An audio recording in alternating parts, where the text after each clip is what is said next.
All right, let's talk about the weather. It's going to really heat up this weekend, and a lot of people looking forward to that. A live look outside. We do have some cloud cover still there, and I'm not sure. Oh, that's Bellingham. Oh, it's from Bellingham. Probably looking at, is that Mount Adams? Or Baker, I mean? Must be Baker. I don't know why I said Adams.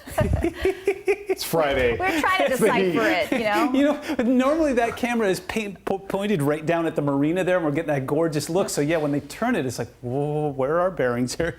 But you know what? We are seeing some of those clouds that are still kind of glomming on to the Cascades.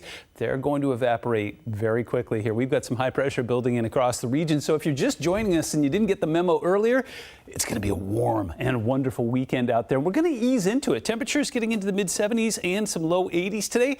Then, by the time we get to tomorrow, we've got some mid 80s. We'll kind of push those upper 80s in some spots. It gets warm, if not downright hot, on Sunday. 87 is what we're projecting for Seattle, but some places will cross over into the 90s. And then taking a look at Monday, it's still going to be hot there too. So if you're going to make a long weekend out of it, go for it. Heat advisory has now been issued by the National Weather Service. Again, this is not a heat watch. It's not a heat warning. It could be upgraded, though, because what we're looking at here is the potential for some mid 80s to mid 90s by the time we get to Sunday into Monday. Now, that's below 2,000 feet, so it stands to reason if you're looking for some natural air conditioning, head up high or head out to the coast. We'll take a look at those temperatures in a moment.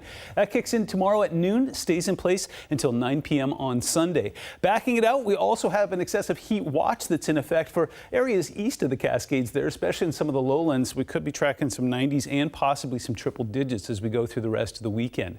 Take a look at Mount Rainier in Paradise. This is above 2,000 feet and lots of folks taking full advantage of it.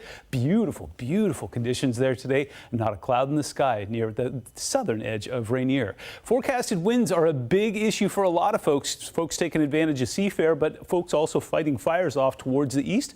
High pressure is usually good news for that. We'll usually get an afternoon breeze that kicks up. In fact, by the time we get to Saturday afternoon, not expecting anything particularly gusty. Breezy, yeah, for sure, but I don't see anything that's going to be a showstopper for everybody out there. We'll also get some flow that will be coming in from the north and west off towards the east of the Cascades there, but again, not particularly gusty, just breezy, and because it's northwesterly flow, it won't be as dry as the stuff we were tracking last week. Same story into Sunday. This is right around 5 p.m. when things start to get a bit breezy, and we're looking at winds that'll be 10, maybe 15 miles an hour max, so again, a little bit of a chop on the water, and same thing with the east as well. Again, it gets breezy out there, doesn't get particularly gusty. We move forward into Monday and things calm down considerably. Take a look at high temperatures across the region today. Not particularly high. Remember, the average for this time of year at SeaTac is 79. We're well below that, but I just checked the voicemail. We've got literally zero complaints about it. 75 degrees is wonderful out there in Arlington, Seattle, 71 in Hoquiam, 78 out in Forks, 73 currently in Bellingham.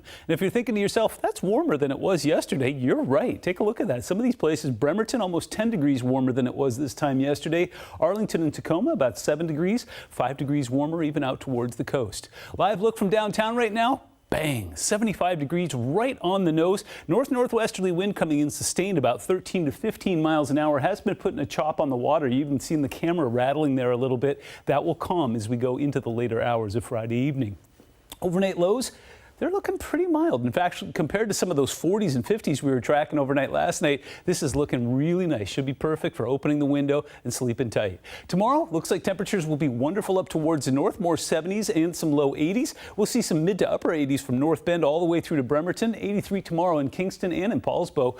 Pushing 90 out towards Shelton. Will be 89 for our high, 85 in Belfair, and then out towards the coast. Some cool relief there. 82 in Forks, 81 in Aberdeen, and if you like it cooler, head off to Long Beach. 69 degrees there.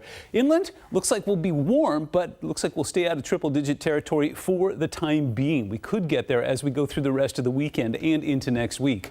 7-day forecast shows lots going on and perfect weather to do it in. We're going to be tracking some changes midweek that will pull temperatures back down and could bring more shower chances starting Wednesday.